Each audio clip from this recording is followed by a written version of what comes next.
জনসম্প্রীতির বিনামূল্যে চক্ষু পরীক্ষা শিবিরে ৫০০ জন মানুষ উপকৃত।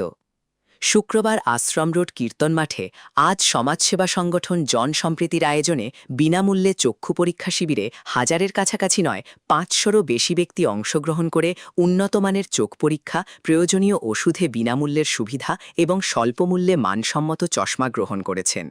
তপবন নগর, দেবপাড়া, চেংকুরি ও মালিনীবিলের সহ পার্শ্ববর্তী এলাকাগুলোর বহু প্রবীণ নাগরিক, নারী ও শিশু এতে উপকৃত হয়েছেন।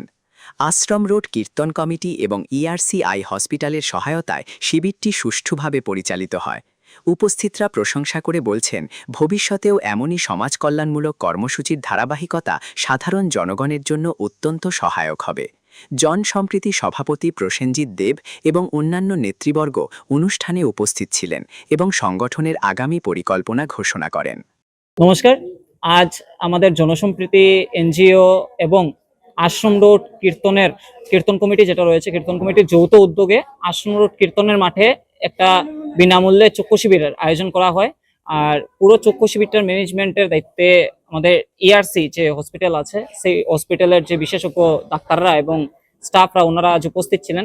এখন পর্যন্ত চলছে আমাদের চক্ষু শিবির, 3টা অবধি চলবে, 11টা থেকে 3টা অবধি। এবং এই চক্ষু শিবিরে এখন অবধি 100-র উপরে মানুষ নিজের চক্ষু পরীক্ষা করেছেন এবং বিভিন্ন রকম মেডিসিন এবং যে চশমা আছে কম রেটের মধ্যে সেগুলো দেওয়া হচ্ছে। এবং আগামী দিনেও আমরা আরো 1-2টি এরকম ক্যাম্প পুরো শিলচর সমষ্টি বা কাছাড় জেলার মধ্যে করার পরিকল্পনা নিয়েছি।